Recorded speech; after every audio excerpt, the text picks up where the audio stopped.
Thanks so much for joining us for CBN News Watch. I'm Ephraim Graham. As America celebrates the release of its citizens from an Iranian prison, concerns are growing over the prisoner swap. Critics say the deal is another example of American weakness, and many in the U.S. and Israel believe Iran cannot be trusted. Our Gary Lane has more. 3 of the Americans coming home from Iran stopped off in Germany for medical checkups before returning home to the United States and starting up their lives again. During an interview with a TV station in Boise, Idaho, Naghmeh Abedini called her husband Saeed's release surreal and unbelievable. She said it will take time to adapt once her husband Saeed returns home. It will take time to readjust, to know each other. I'm a different person, he's a different person.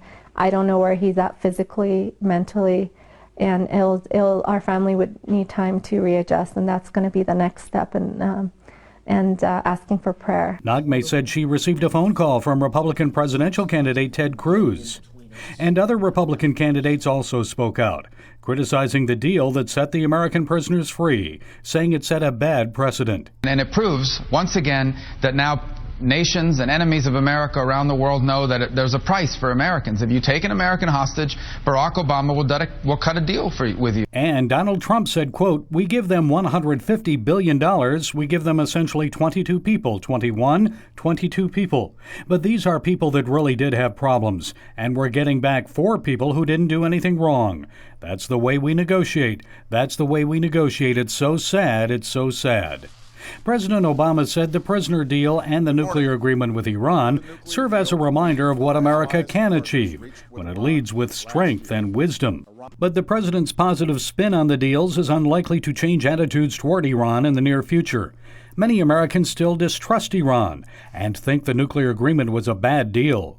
But for now, the captive Americans are heading home. And despite the concerns of conservatives and Israel, the president's nuclear deal is going into effect. Gary Lane, CBN News. Naghmeh Abedini has finally had the chance to speak with her husband by phone. She and her 2 children will fly to the East Coast to reunite with him when he returns to the U.S. Many wonder what life will be like when Saeed returns to his family. CBN News spoke with Reverend Patrick Mahoney about how the body of Christ can pray and support Pastor Saeed and Naghmeh as they work through some very personal marital issues. There are issues that are out there, and then there are personal challenges that people face. And I think sometimes God uses flawed people, challenged people, difficult issues. And I think we need to, whatever personal issues Naghmeh and Saeed are having to address, it does not detract or draw attention from the issue of religious freedom. And we'll continue to update you on Pastor Saeed's return to America, so be sure to check with CBNnews.com for all of the latest updates.